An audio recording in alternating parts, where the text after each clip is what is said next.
हमारे घरों में तो परंपरा है कि पहली रोटी जो है गाय की निकाली जाती है, दूसरी रोटी कुत्ते की निकाली जाती है। इस तरह की हमारी परंपरा है और बड़ा प्रिंसिपल है कि मैं भगवान से कुछ जब भी मंदिर जाता हूँ तो कोई मतलब ऐसा मैं उद्देश्य रखता नहीं कि मुझे कुछ मांगो। श्रद्धा से, शांति से जितने भी समय मंदिर के या धार्मिक कार्य में लगा सकते हैं वो लगाएं। तो माँ बाप बच्चों को बचपन में ही फोन देते हैं, उन्हें फोन की ऐसी लत पड़ जाती है कि वो फोन के बिना एक मिनट भी नहीं रह सकते। कुछ चीजें हैं जो कि कभी कभी मन को कचोटती हैं कि भाई इतना पैसा दो तो इस तरह की लाइन में जा सकते हैं या अधिक दर्शन हो जाते हैं या जल्दी दर्शन हो जाते हैं। इस तरह की चीजें चल रही हैं कि आज की डेट में मंदिरों के अंदर जो भीड़ लग रही है या मंदिरों में जो लोग जा रहे हैं अपनी आस्था से और अपने त्योहारों पे जुड़ रहे हैं वो पुराने पहले से बहुत ज्यादा बढ़ गया।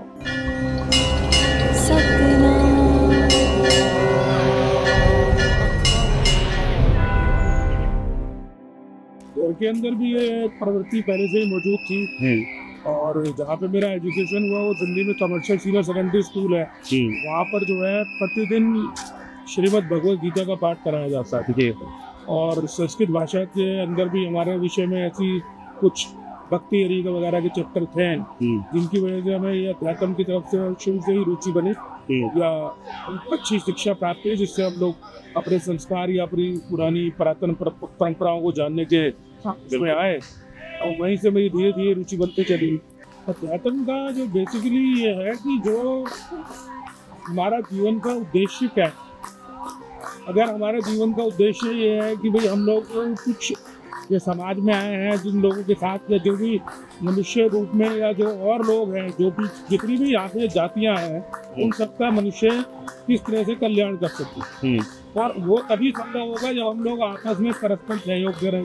जब परस्पर सहयोग करेंगे तो निश्चित तौर पे शांति बनेगी। शांति ही इसका एक अच्छा उद्देश्य हो सकता है। बिल्कुल।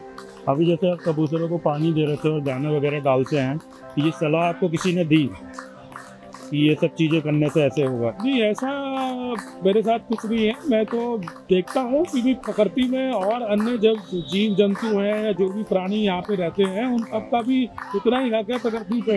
अब मनुष्य क्योंकि मनुष्य को प्रभु ने दिमाग दिया और वो बहुत आगे निकल गया और जिसकी वजह से आज की डेट में ये हो रहा है कि बहुत सारी जातियों के ऊपर उनकी मतलब खत्म होते जा रहे हैं तो हम लोगों को उनकी रक्षा करनी पड़ेगी। जैसे आपने देखा अभी टेलीकम्युनिकेशन की वजह से जो हमने टावर लगाए तो चिड़िया बिल्कुल खत्म हो गई। तो इस तरीके से कौवे हैं या जो भी जातियां बची हैं पक्षियों की उनको खास तौर पर शहरों में, गाँव देहातों में तो आज भी सभी जातियां भूखे पशु प्राणी या सब चीज़ें पाई जाती हैं और वहाँ पर ये शिक्षा घर घर में है।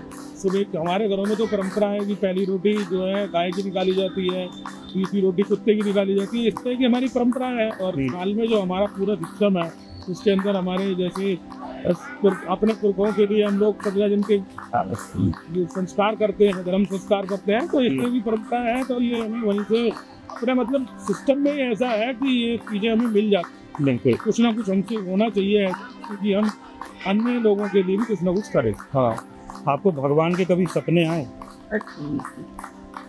जहाँ तक भगवान की बात है तो मैं मंदिर जाता हूँ, 2-3 दिन मंदिर जाता हूँ रास्ते में।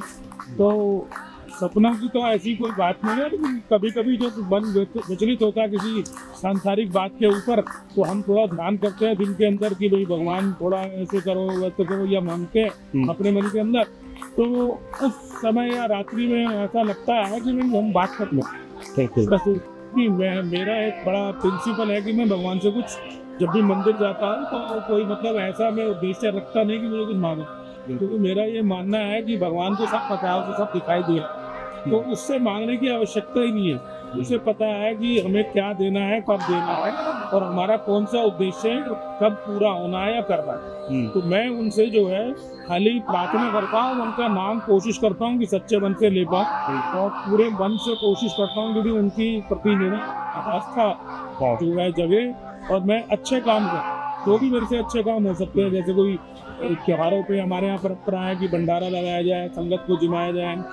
द्वार में जाते हैं हम लोग, गंगा स्नान करते हैं, वहाँ पर जो साधु संत हैं उनको भंडारा लगा के भोजन कराया जाए, दूध पिलाया। तो इस तरह के काम करने की वजह से मेरा ये मानना है कि उसको ईश्वर को पता है कि हमें कब क्या चाहिए, तो उनसे मांगने की आवश्यकता नहीं है या मन्नत करने की आवश्यकता नहीं है। सच्चे मन से आप जाइए और शांति के मन से जाइए। आप मतलब पूरे श्रद्धा से, शांति से जितने भी समय मंदिर के या धार्मिक कार्य में लगा सकते हैं वो लगाएं। बाकी इसके ऊपर छोड़ दीजिए, वो अपने आप जो भी करेंगे उचित करें। आजकल के बच्चे जो है कहते हैं कि हमारे पास समय नहीं है पूजा पाठ के लिए, ऐसा मानते हैं आप? हाँ, थोड़ा सा क्योंकि फोन वगैरह का कल्चर ज्यादा शुरू हो गया है, मोबाइल फोन का शुरू हो गया है। पूजा पाठ की तो बात है, लेकिन वो तो परिवार के लिए भी समय नहीं निकाल पा रहे बच्चे। और लाइफ हमारी जो खासतौर पे बड़े शहरों के अंदर बहुत ज्यादा पॉजिटिव हो गई है। यहाँ पर क्या हो रहा है कि बहुत ज्यादा डायनेमिक हो चुकी है एज। आज की डेट में मोबाइल फोन के ऊपर, जैसे अगर आप देखें तो हर चीज़ मोबाइल फ़ोन पे उपलब्ध है। तो लोग जो हैं मैक्सिमम मोबाइल फ़ोन के अंदर बहुत सारी चीज़ों को पढ़ने लगे हैं। तो आज की जो बच्चे हैं, एजुकेशन आप देख रहे हो, बचपन में ही बच्चा पैदा होता है, एकाकी परिवार हो चुके हैं। तो माँ बाप बच्चे को बचपन में ही फ़ोन देता है, उन्हें फ़ोन की ऐसी लत पड़ जाती है कि वो फ़ोन के बिना 1 मिनट भी नहीं रह सकते। या उन्हें पढ़ने लिखने का शौक खत्म हो गया, वो फ़ोनों में ही लगे हुए हैं, या उसमें क्या कर रहे हैं, गेम्स खेल रहे हैं या बहुत सारी चीज़ों को देख रहे हैं। हर सेकंड में एक वीडियो आ जाता है। तो इस तरीके से उनका जो ध्यान है वो उस प्रवृत्ति में कुछ कम हो गया। परंतु जो बड़े लोग हैं, जैसे भी हैं, वो लोग धार्मिक प्रवृत्ति के हैं। और जैसे कि हम लोग देख रहे हैं कि बहुत सारे मंदिरों में आज की डेट में आपको दिख रहा है, जैसे अयोध्या हो गया या वृंदावन हो गया या सालासर हो गया, मेहंदीपुर बालाजी और जितने भी मंदिर हैं साउथ के, वेंकटेश्वर भगवान हो गए, रामेश्वरम जी हो गए, वहाँ पर भीड़ काफ़ी बढ़ती जा रही है। और अगर हम लोग अपने साथ अपने बच्चों को भी जोड़ेंगे या उनको पुश करेंगे तो मेरा मानना है कि ऐसा शायद ना हो और वो लोग भी इस चीज़ को समझे। आप किसी एक भगवान को कुछ ज़्यादा मानते हैं, ऐसा है? ऐसा है कि मैं जिस इलाके में हमारे पूर्वज रहते थे, उस इलाके के अंदर शिव भगवान, गंगा जी निकलती थी और वहाँ पे शिव भगवान और हनुमान जी की काफ़ी ज़्यादा पूजा की जाती है। तो हमारे घर में भी जो फेस्टिवल्स है या जो त्यौहार है, उनके ऊपर शिव भगवान और हनुमान जी का काफ़ी प्रभाव है। तो उसका मेरे को भी अपने जीवन में या मेरे उसमें थोड़ा सा प्रारूप दिखाई देता है। पर ऐसा नहीं है, आज की डेट में तो महाराष्ट्र में मानने वाले गणपति बप्पा को भी और बाकी जो और ईश्वर हैं, कार्तिकेय जी हैं या और भगवान हैं, विष्णु जी हैं, ब्रह्मा जी हैं, उन सबको भी मैं मानता हूँ। पर उनका थोड़ा सा अफेक्ट मैं कह सकता हूँ आपकी बात के हिसाब से तो थोड़ा ज़्यादा है।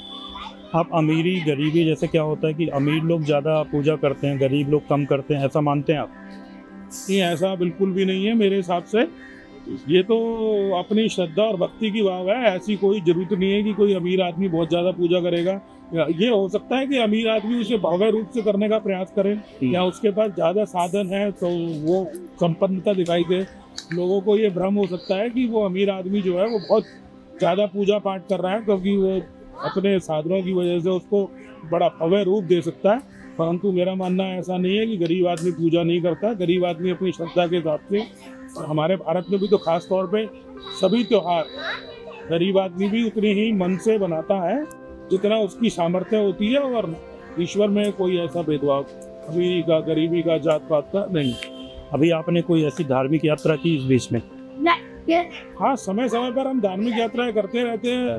कभी मतलब आसपास के जो भी धार्मिक स्थल हैं, जैसे सालासर भगवान है, जैसे सालासर जी हैं चूरू में, झुंझुनू के अंदर, या खाटू श्याम जी हैं, या फिर हरिद्वार की यात्रा।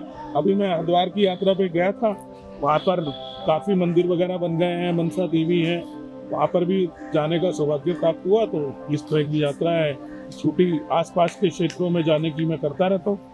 जैसे बड़े मंदिरों में आप पहले जाते थे और अब जाते हैं, आपको कुछ अंतर नज़र आता है? कुछ चीज़ें हैं जो कि कभी कभी मन को कचोटती हैं कि भाई जो है धार्मिक भावनाओं की अवहेलना हो रही है। कहीं पर बहुत ज़्यादा किसी पर्टिकुलरली प्रजाति का बहुत ज़्यादा वर्चस्व हो गया है, या फिर कमर्शलाइजेशन हो गया है। कहीं पर कमर्शियल लाइन लग जाती है कि भाई ये इतना पैसा दो तो इस तरह की लाइन में जा सकते हैं, या अधिक दर्शन हो जाते हैं, या जल्दी दर्शन हो जाते हैं। इस तरह की चीज़ें चल रही हैं।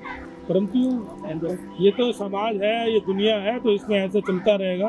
पर मेरा मानना है कि ऐसा है, परंतु इसके वजह से हमें भगवान के प्रति अपना जो दृष्टिकोण है या अपनी जो श्रद्धा है उस भाव को नहीं छोड़ना चाहिए।